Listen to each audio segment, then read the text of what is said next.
A good education. You do feel intimidated when they're standing there with their hats and scarves and whatever they wear. And you can't see their faces, and then they put their backs to you. Say their homes are being attacked. My children have never threw stones just going down that road. I've walked them, we've walked down, they've never lifted a stone, I've never lifted a stone.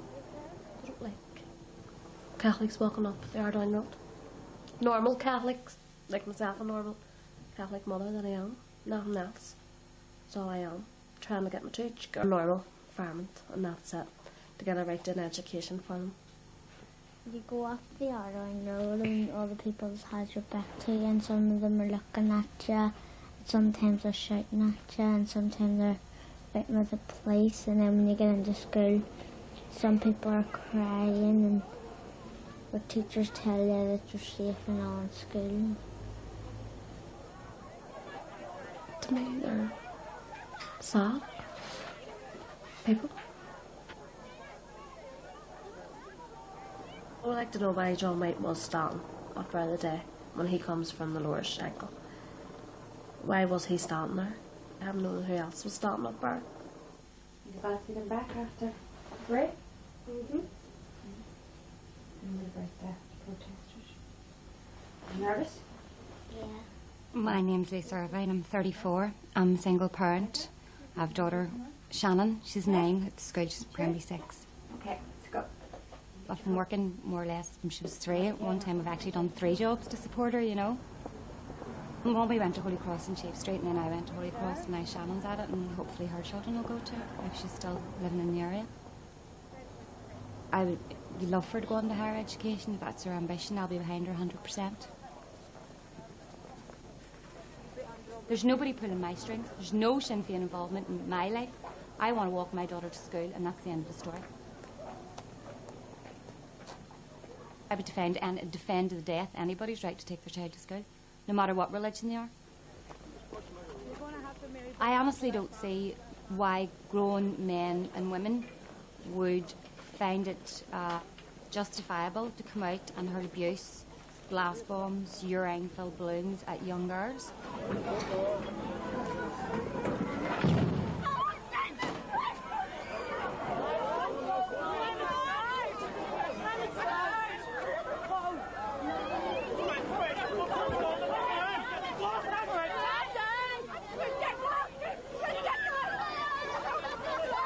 All you heard is a big bang and people screaming, and then everybody started running up for the school. And when everybody got into school, they were in hysterics and all, and they were both like that, and they didn't want to come into school, and they wanted to go back down home. I asked her one time how she felt, and she said she felt like her heart had been ripped out, and she didn't have any feelings left. And she just doesn't want to talk about it. She's just accepted this now, that this is the way these people are, and that she didn't do anything to bring it about in the first place, and there's certainly not anything she can do to end it. I feel safe now because my mummy's with me, and my mummy will always take care of me, whatever happens. They were calling our children Fenian scum. I mean, you've seen children with spittle running down their faces. These are grown men and women, you know, calling young children and their parents scum and big ears and fatso, and, you know, I honestly, it is raw, naked sectarian hate.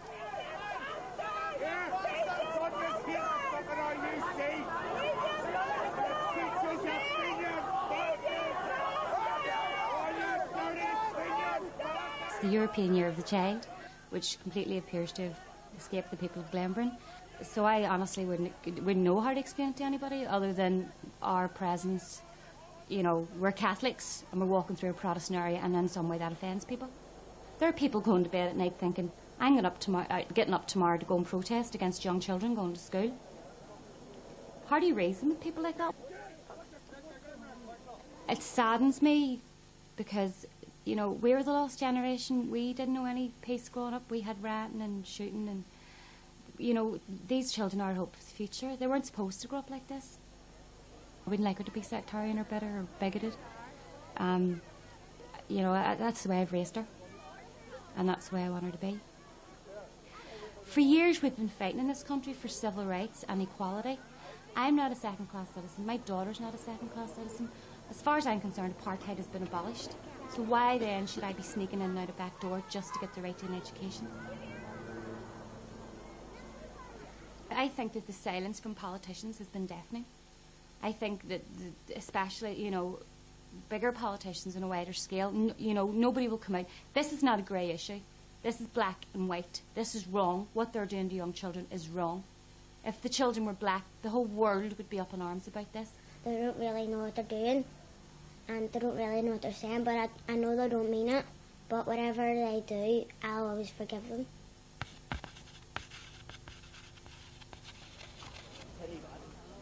My name's Andy Cooper. I'm a resident in Hesketh Park, married with a 12-year-old son, and we're expecting another child in May.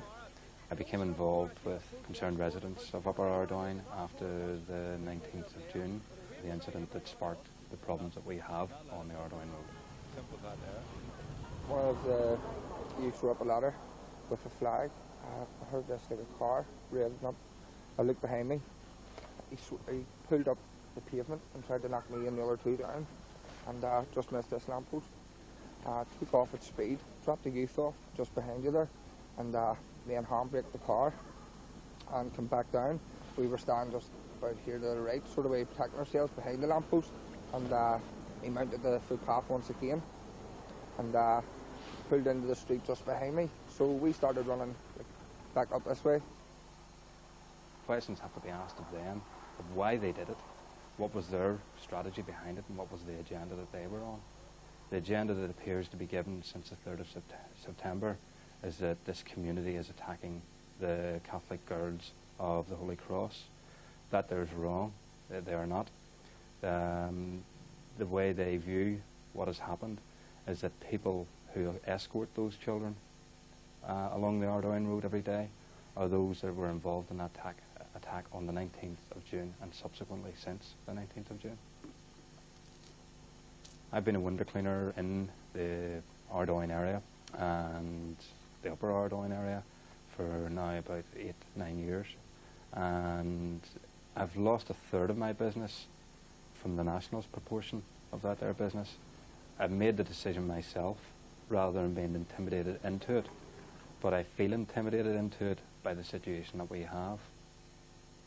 I believe for them it's about territory. For the protesters here, it's about conflict on the Arydone Road.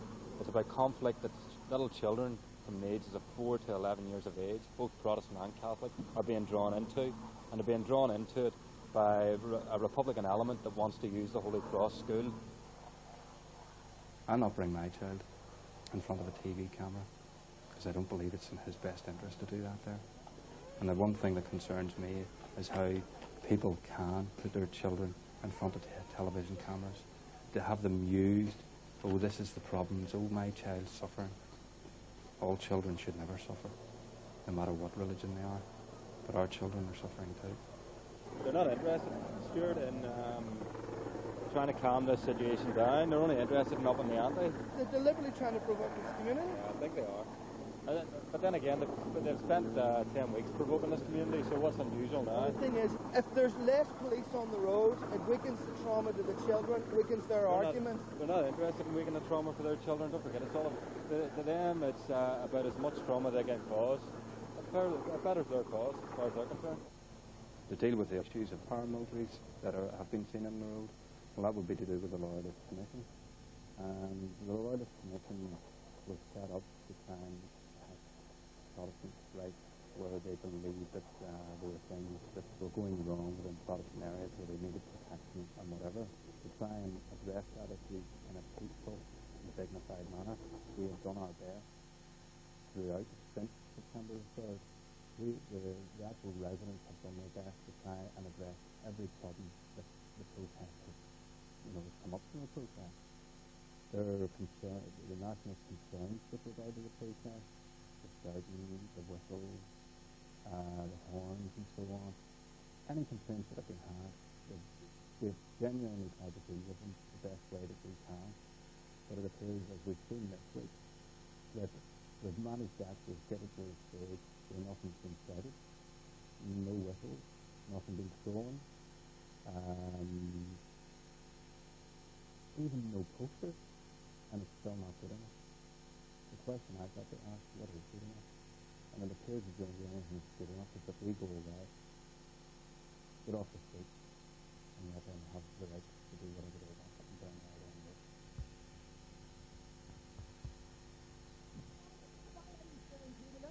My name is Aidan Soy. I'm a member of the Passions congregation, and on the 27th of July this year, I came to Holy Cross Parish and became chair of the Board of Governors of this group. There's no connection between me coming here and what I find myself involved in now. There are mornings I still get up and wonder, am I dreaming this, or is this true? And when I look at South Africa, when I look at the Alabama, for instance, and historical things, I have to safely say to you that this is something in a classic way.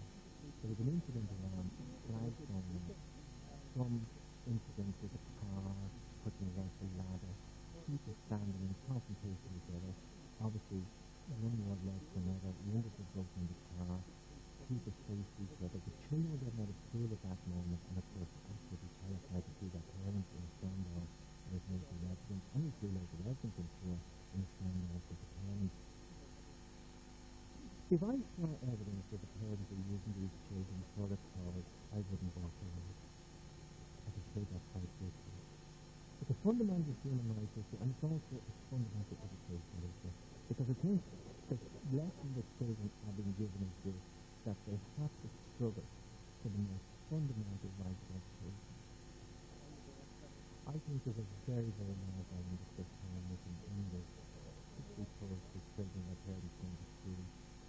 We have shown ourselves to be good people, and always remember that you have done nothing wrong. The school is absolutely blindingly clear. The children at this school have a statutory right to come to school with their parents, as their parents choose. They have been told for 10 weeks, you shall not do that.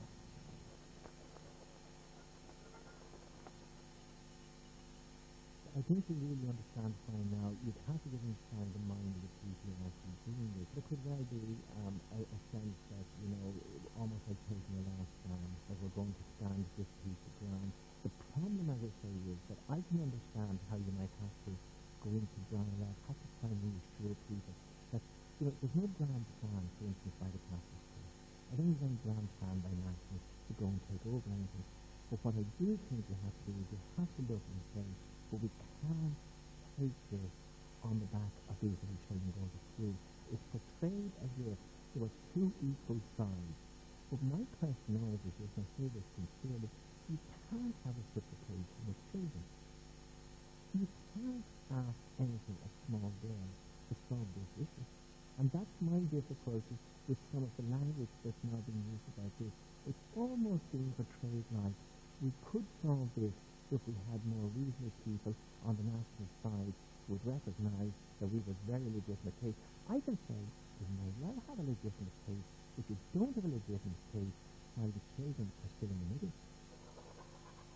I feel that the right to protest and the right of children to go to school are being kept in equal balance, and that in one sense the policing is trying to consume the guaranteeing the right to protest every bit as much as protecting the children's right to go to school. And I think that's a very dangerous situation in society. When I see children sit on it, when I see children who are absolutely terrified out of their minds, then I think the legitimacy of protest is key.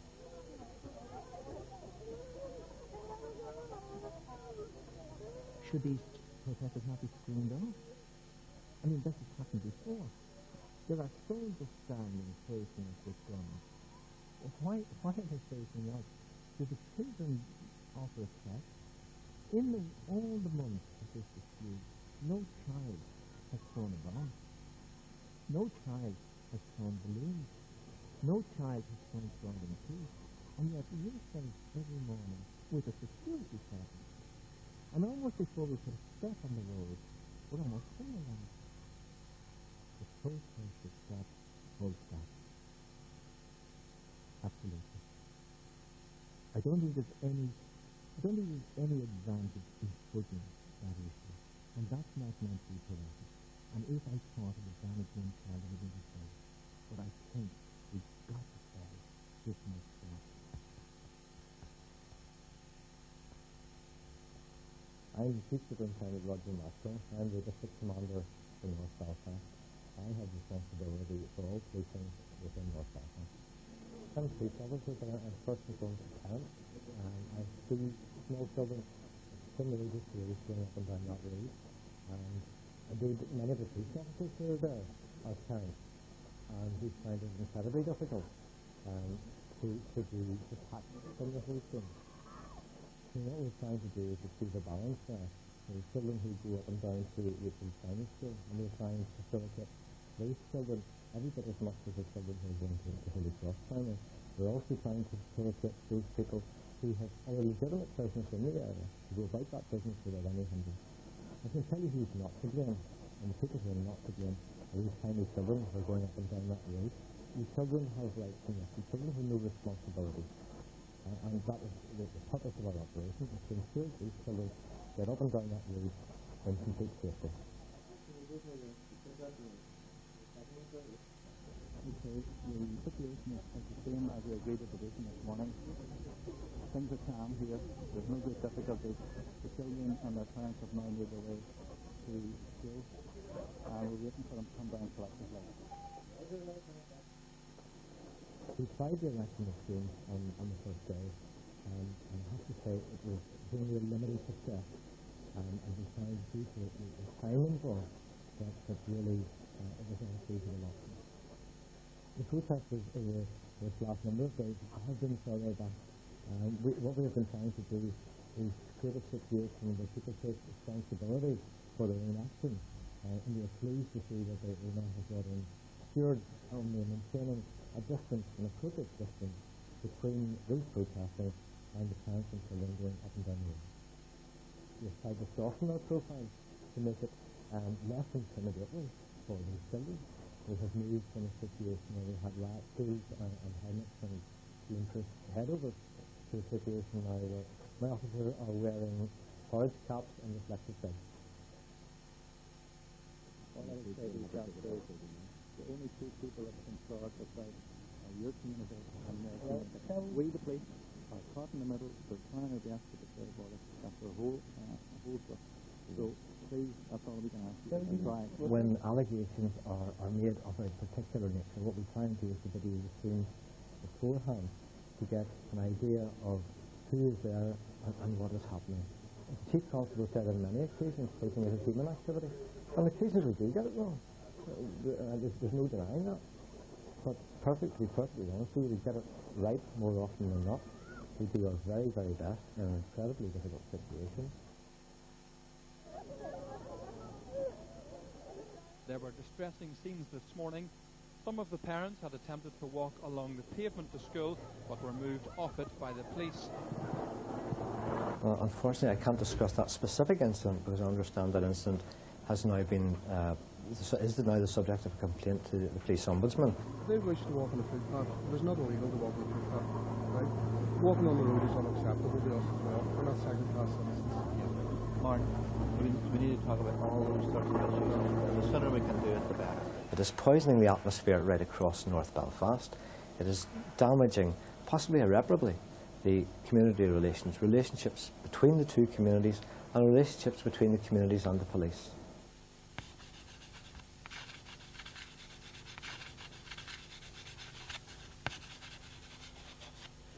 My name is Harry McCann. I'm a father of 3. I'm a youth worker in the area. I've been asked to be present here by the community in the area to observe what is happening at the present time. Certainly it is distressing, yes, but you have to understand as well that it is not a child issue. You know, unfortunately with that many police present, the police presence there, the army presence there, that too is bringing the children under stress. That's bringing Wheatfield children under stress as well. I mean, there's children go to Wheatfield school that actually they don't want to go to school now. They're crying, they're seeing the police to see what the police do, to see what the army do and that there. It's bringing stress on all children. Ashley, she's coming up 7 years old. She goes to Wakefield School. We say to her, like, you know, we're not doing this for, you know, to stop the little girls going up to school. we're doing this for, you know, because there is bad people walks up the road, and in case, you know, they throw something at you, or maybe, you know, take something out of their pockets or anything like that there.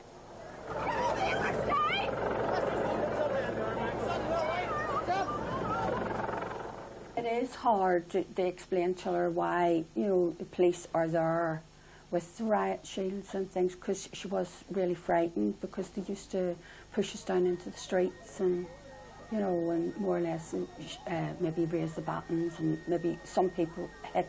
I mean, I was hit a few times myself.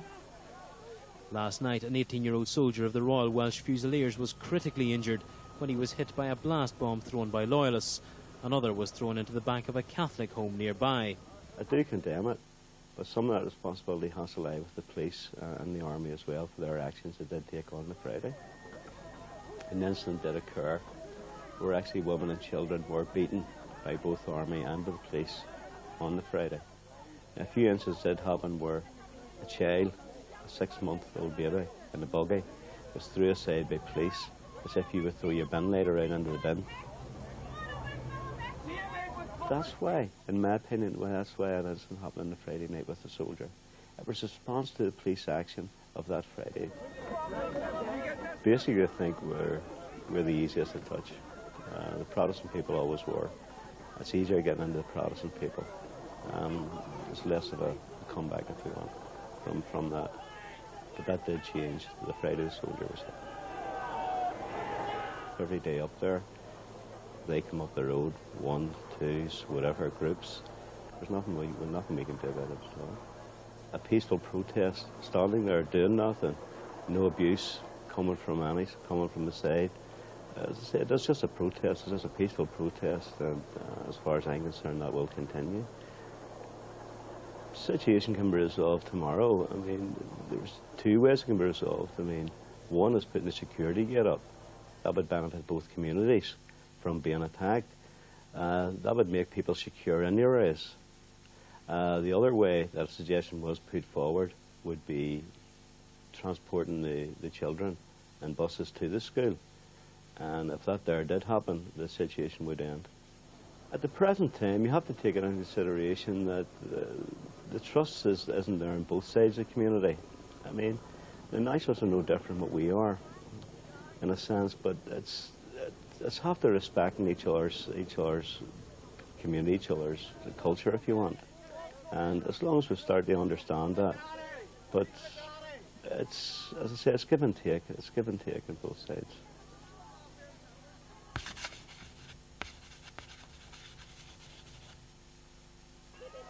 My name's Anne Tanney, and I'm the principal of Holy Cross Girls Primary School, and I have been here since the school opened on this site in May '69. This has always been a very happy and hard-working school, and we have been very, very, very conscious of the fact that we are a Catholic school in a loyalist area, and we have tried to open our hands in friendship to our neighbours. We're very proud of the school. We have a very good camogie team, netball team, choir, and we have lovely children and lovely parents. We're very proud of them. They're lovely children. Good morning. You're very welcome, Archbishop. Hello. Lovely to meet you. And here's some of our girls. There are a whole lot more waiting for you inside. We're very pleased that Archbishop Tutu came to see us. He prayed with us, and he showed us that he cared about us too. Isn't that a very red uniform? All of us around the world have been very distressed at what's been happening here, especially that although there may be reasons on all sides, it's such a distressing feature of it all that the children have been pawns. We also had a letter from Hillary Clinton, and she has said that she has been thinking about us, and that she's been praying that we get back to normal. And we have had hundreds of letters and gifts and cards and prayers from all over the world, and we are very heartened by this, and we will try and respond to all of these letters. We love reading your cards that you sent us, and we are very pleased with them. When we come into school every day, it makes us feel happy to know that you care about us. We love reading your cards and letters. They put me in a good mood. They are beautiful.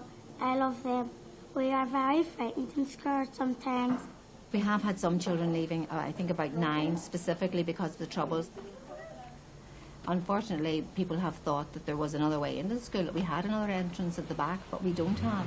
It's much longer and it's very inconvenient, and with the pram it is nearly impossible to come that way. So it isn't an entrance to the school at all.